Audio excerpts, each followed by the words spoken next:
Hey, it's LSFD here today, and today we're here to look at part 7 of the complaints with the 2022 to 2025 Lexus NX according to owners. In part 6, we went up to issue number 45, and now we're going to start with 46. And it's been more than 6 months since I released part 6, so the issue list has grown.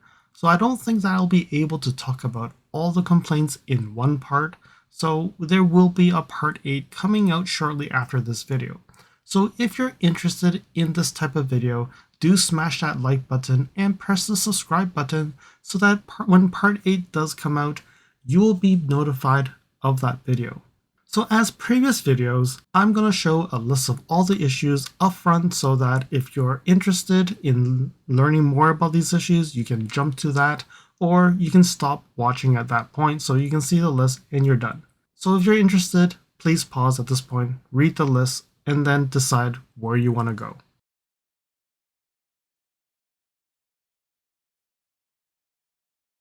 So we have issue number 46, the side mirror shattered.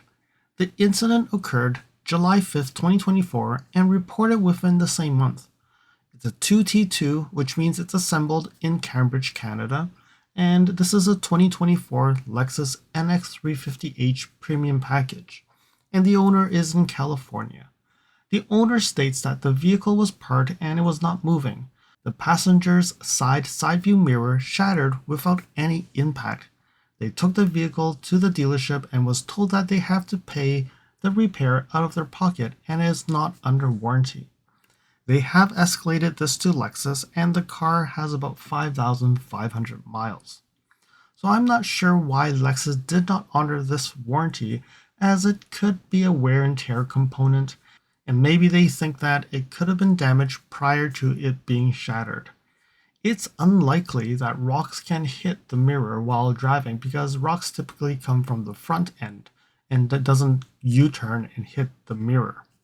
Without knowing more details, it's hard to say that if this should have been repaired under warranty or not. I'm not sure that they can just replace the mirror itself. You probably will have to go and replace the full assembly. And if it's a full assembly, this is not a cheap part to replace.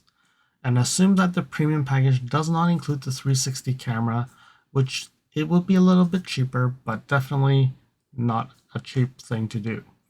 Lexus could have repaired it with goodwill, but without knowing the circumstances, I wouldn't be able to comment further on this.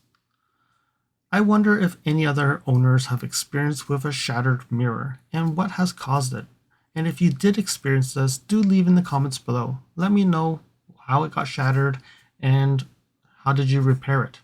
The owner definitely can go to the junkyard and try to find a Lexus NX part and try to get it replaced. And if that's the case, that probably would be the cheapest way to repair this issue.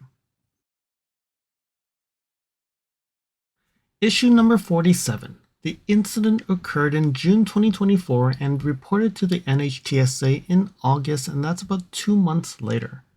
This is a 2024 Lexus NX 350 F-Sport handling vehicle, and it's assembled in Canada and the owner is in Texas. The owner reports that the side blind spot monitoring system triggers when there is no cars present, and the owner is claiming that the steering wheel resists switching lanes when this occurs, and these false positives occur every day, no matter the road conditions, if it's day or night or anything. And they're saying that it's very apparent when they're driving above 50 miles per hour on the highway. So I have seen owners reporting this issue with their blind spot monitoring light turning on when there's no cars present. I recall that one of the owners did get the sensors replaced by the dealership, and I think it could be just related to a failed sensor or a sensor that's just being too sensitive. Maybe there could be something there, but we just can't see it. One thing I want to talk about is maybe I am wrong, but the owner claims that the steering wheel resists you from changing lanes when that light is on. Personally, I have not experienced this. It does resist from changing lanes because of the lane departure features, but not because of the blind spot monitoring light being on. It will blink at you, telling you that there's something when you try to change, but it will not resist you from changing that lane. So I'm not sure if the owner went and just changed lanes without signaling or what it is. But maybe because I've driven my car for more than 3 years, I really don't notice it anymore. But do leave in the comments below, does your car resist you from changing lanes when the blind spot monitoring is on and you have signaled? I don't think I've actually experienced that. So same thing is, if you have experienced such issue, please leave in the comments below. How did you resolve it? Was it a sensor replacement by the dealership? Issue number 48. Incident occurred in March 2024 and reported to the NHTSA in August. It's about 5 months later. I don't know why there's such a delay. And the vehicle is assembled in Japan. You can see that the VIN number starts with a JTJ, and it's an NX 450h Plus luxury trim vehicle. Owner is in the Washington State area, and the owner states that they have owned the vehicle for less than 10 months, and the odometer is about 5,000 miles. So you look at that, that's about 500 miles a month. And that the 12-volt battery has drained 3 times in 5 days, despite that the owner is driving it regularly during the 10 months. On the 3rd time, they drove the car to the dealership and told them that the battery was defective and it was replaced under warranty. They reported the issue to Lexus customer service. The same issue happened 3 months later, around 6,000 miles, while the owner was packing to leave on vacation. The battery died while the owner was in the car and was locked inside. It seemed like they were able to get out using the manual method, and the door lock were locked again when they closed the door. So they towed it to a different dealer. The other dealership said the same thing and replaced the battery again under warranty. And I guess that the owner had went into the forums or Facebook groups and found other owners like myself who have experienced issues with 12-volt battery. The owner did say that the Lexus customer service and the dealership told them that there was a defect in the software or the app communication settings that is causing a continuous drain on the 12-volt battery, causing it to fail. There was no notification of this defect and no resolution to the problem in the past 5 months. It is a risk to the entire electrical system to fail unexpectedly with no apparent reason. All right, so I think when you look at that, first of all, I would say I don't think that the problem is strictly the mobile app causing the continuous drain of the 12-volt battery. Because if it is, it would happen much earlier. You probably would have seen it after a month after owning the vehicle. And one thing is, the mobile app issue is only the North American Lexus app. And this does not apply to other markets like the Lexus Link, the Lexus Link Plus in Europe or Australia or other markets. So this is purely the Lexus app in North America. The owner said that they've driven about 1,000 miles in 3 months. So really 333 miles per month. And I'm assuming that they don't drive a lot. And that could also cause issues with the 12-volt battery if it's not plugged into a battery maintainer or electrical charger. Because if you don't drive a lot, even ICE cars, any car will drain the 12-volt battery, depending on how many accessories you have. Like if you have a dash cam and if you have other components that drains the battery, it will use the battery. Vehicles prior to this generation do not have a mobile app that you can go and check statuses. It will not tell you that your window's open. All that requires 12-volt battery access. We definitely know that the new cars will drain the 12-volt battery much faster than our old cars. If you follow my channel, you will have seen my videos on how it recharges the 12-volt battery so that even if you drive 100 miles, it only gives a 12-volt battery a nominal charge. It doesn't do a quick charge or just a standard charge. It actually just gives it enough power to operate the 12 volt and a little bit more just to charge the 12-volt battery. So if you drive 3 to 5 miles daily, it would not be enough to charge the 12-volt battery. and keep it healthy. The owner is definitely not the only owner having 12-volt battery issues. I really hope that Lexus could find ways to improve the charging for owners who drive less, and especially for plug-in hybrid owners. When you plug in the car to charge the traction battery, the 12-volt battery should actually get trickle charged or are maintained as well. Even when it's not charging, when you plug it in, it should maintain the 12-volt battery. That way, even if you drive the 37 miles or the 60 kilometers, when you get home and plug it in, it will then charge that 12-volt battery and maintain it like standard trickle chargers. I think that would be one option. But when you look at this scenario, I would say it's similar issues with what we've seen in how 12-volt batteries are dying in hybrids, plug-in hybrid vehicles. I've also even seen like the NX 350 having 12-volt battery issues as well. So it's not strictly a hybrid issue. So I'm going to now go to number 49 because 49 is very similar. So this one, the owner is in Texas, and it was reported days after the owner took ownership of the vehicle. So the owner drove his new car for 6 days in pure EV mode. So I think he thought that you have to go to the gas to actually charge the 12-volt battery. That's not the case. But they drove 15 miles in the 6 days. And in the evening of the 6th day, overnight, he fully charged the battery. And on the 7th day, he needed to go to an important meeting. So the owner opened the hatch and packed up his car, and he kept it open for 15 minutes. 15 minutes later, the owner tried to enter the car, but the car was locked. It was not able to use the electronic locks. Since the hatch was open, so the owner was able to crawl through the back of the car and open the car's door. They tried to start the car, but was not able to do so. He went and opened the app and saw that the car was 0% charge and -1 miles. And just before that, it was showing 36 miles and 100%. So definitely, from our experience, the 12-volt battery is dead. The car was towed to the dealership and everything was okay with the battery, and the tech from the dealership told the owner that the Lexus app should be removed from their phone, as it was continuously communicating to the car and draining the battery. So you can see that this issue is similar to the previous one. And as I said before, the app could be one of the issues, but I don't think that it's the only issue. So the owner drove 15 miles in 6 days, which means he didn't drive far and he wouldn't have driven a long time. Second point is he opened the hatch and kept it on for 15 minutes. When you open the hatch, it uses power. It pulls power from the 12-volt battery.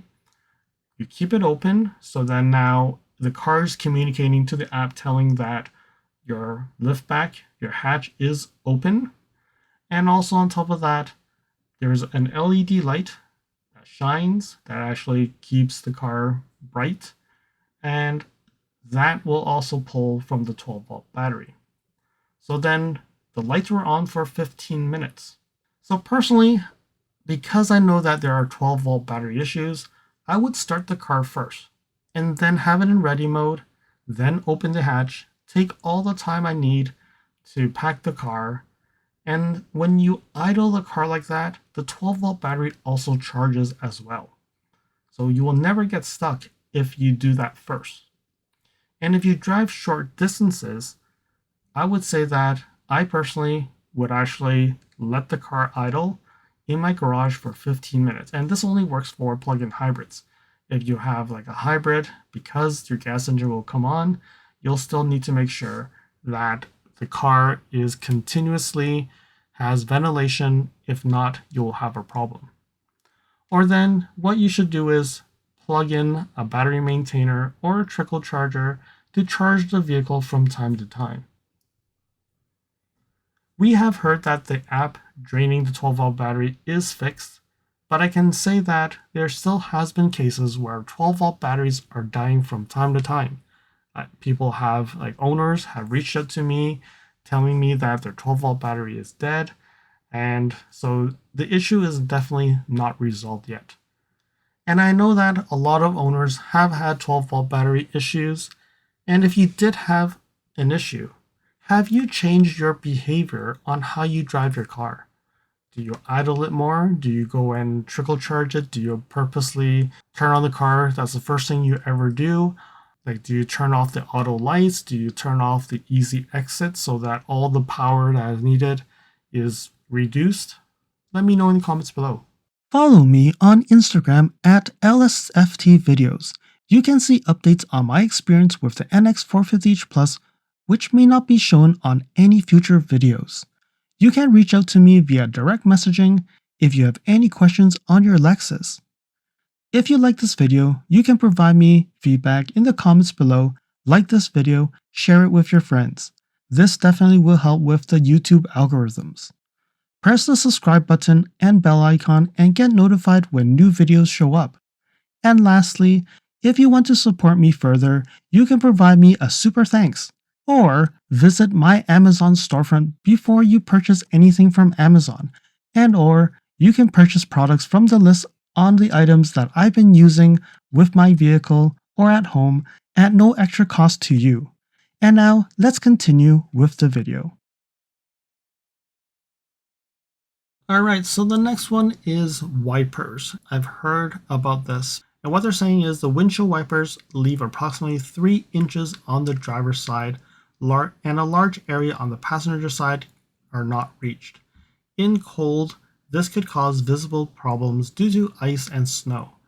In warm, rainy days, it depends on how hard it rains, but it seems to be a safety concern. This has been complained by other owners, but no recall to fix this problem. So if you were an NX owner, even the first generation, this gap has been that big. I have not seen any gap smaller than that, and I've personally driven the NX for 10 years. And yes, there has been this gap. Even in the winter, there is snow. One thing I've noticed is if you actually put the wipers in the highest speed, it will wipe a little bit closer. Dealers could adjust the wipers to wipe closer, but then when it's in idle state, it actually is a bit higher on the windshield. So you could go to the dealership to get it adjusted a bit, and it will wipe closer. Personally, for me, it does not annoy me, but definitely it would be better if it could wipe closer. And Lexus, for the redesign, maybe something that you should resolve, because there has been a handful of people complaining about this 3 inches.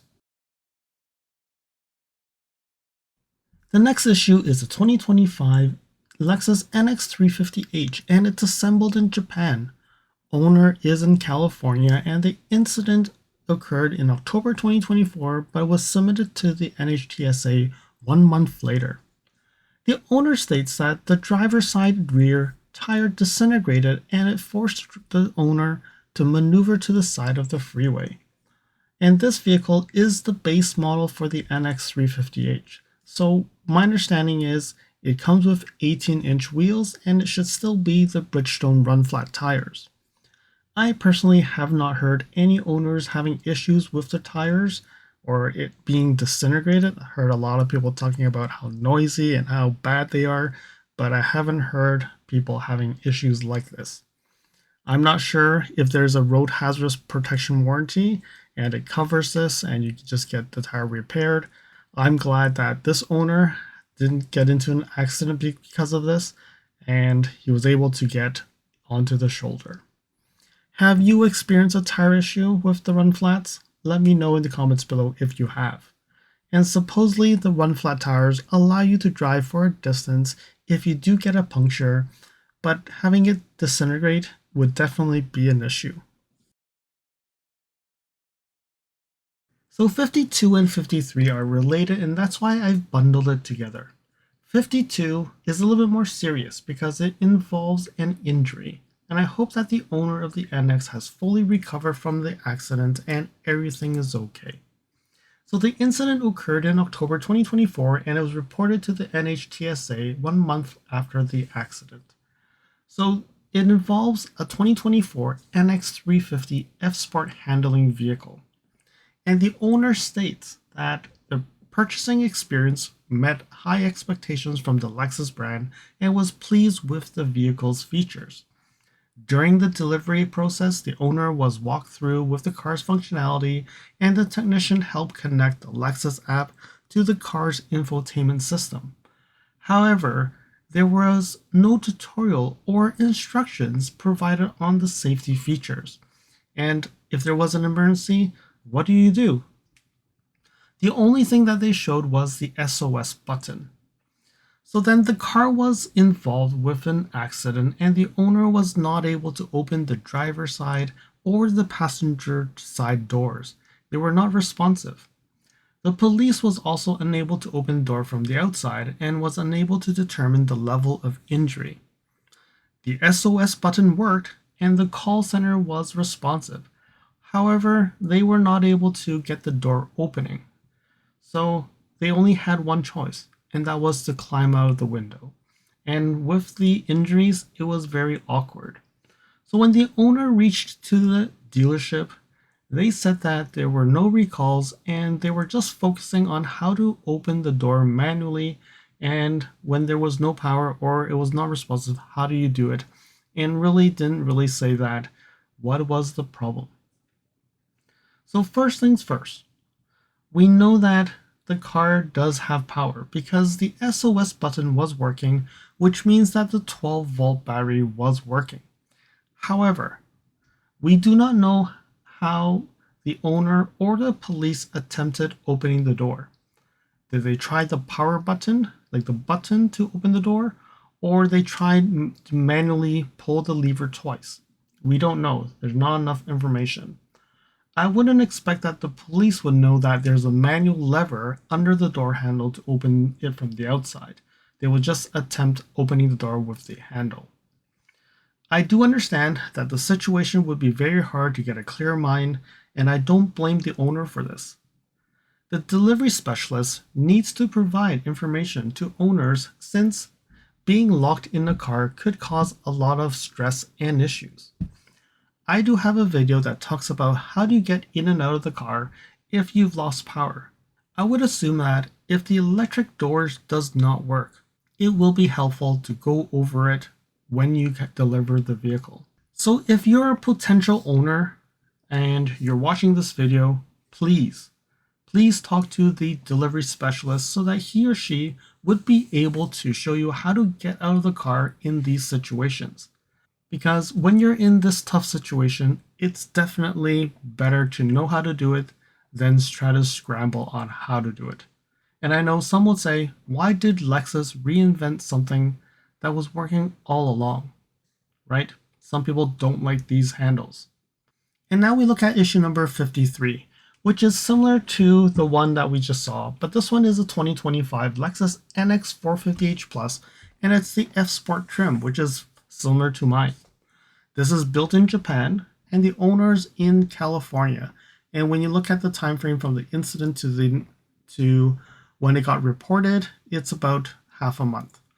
So what this one is about is the owner states that he or she was going to move the car out of the garage, but then the car wouldn't start, which means that the 12-volt battery had some juice and it had enough to open the door. But then it did not have enough juice to start the vehicle. So when my 12-volt battery died the first time, that was the exact same scenario where I was able to open the door, but I was not able to start the car and I was stuck in the car. So manually pulling the lever twice allowed me to get out of the door. So then what they said is none of the electronics worked and the owner said he was locked in the car because when you press the button, it wouldn't unlock and you couldn't get out.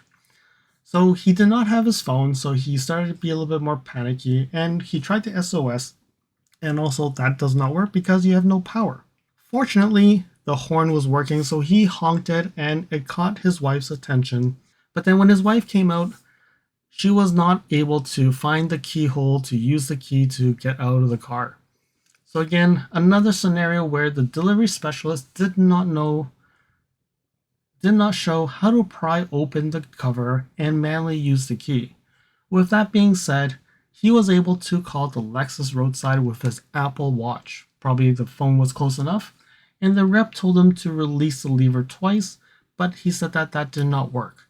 He tried the passenger side and that worked. So that is one weird thing. One side worked and the other side did not. So I wonder when the instructions were given to the owner, he was doing it slowly and that's why it didn't work, or he did it again. Again, not enough information to figure out what had happened. So after this, they got the car to the dealership and the dealers tested the keys. They tried the door handles manually and everything was working as expected. So they couldn't explain why it didn't work at that time. So I personally have not had issues with the manual locks and keys. But again, I know how all these things work. But then this is not the first time I've heard about owners having issues with the manual lever or their keys. So I would suggest all owners of the NX, RX, TX that have this type of door handles, try the manual locks, try the key slots when everything is running properly, because you would know what to do when these issues occur. And the reality is, if Lexus figures out this 12-volt battery and it can keep it healthy and it can charge it a little bit more aggressively, this wouldn't be an issue, right?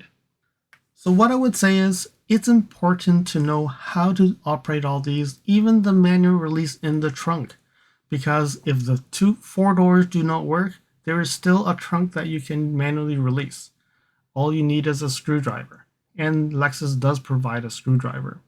It's important that you know how to get out of this, especially when there is an emergency, and during emergencies, time could be the essence. And the last issue for this video is a vibration issue on a 2024 Lexus NX 350h premium trim. This one's assembled in Japan, so supposedly quality is better, right? Well, the owner claims that there is a vibration on the steering wheel and the floorboard between 38 to 48 miles per hour, and mostly 43, very specific. It says it's random in severity, and sometimes it feels like the vehicle had a flat tire. The owner brought the vehicle to the dealer, and the dealer said they were unable to duplicate the issue. And after 4 months, they finally got a technician who said they finally detected the vibration on the test drive and said that it's normal characteristics from the hybrid powertrain. So he said that all the vehicles performed that way. The owner said that he drove 2 other vehicles identical to his and he didn't feel the same vibrations. So I'm not sure it's a he said, she said, but then the owner did say that it's unacceptable driving characteristics for a $52,000 vehicle. But then the owner said that rough roads can disguise the vibration, but then he said that if he can feel it every time he drives the vehicle. So I don't know what kind of vibration. Is it the start of the engine? And that's the vibration that he's detecting, or what it is the engine having a rough start? I really don't know. This is a little bit odd. And if you are a hybrid owner, have you experienced vibration? Like, only vibration I can really think of is when it switches from electric to the gas engine, and if it's a cold start or something, you may feel a vibration. But I remember when I got the car, I didn't even feel the transition.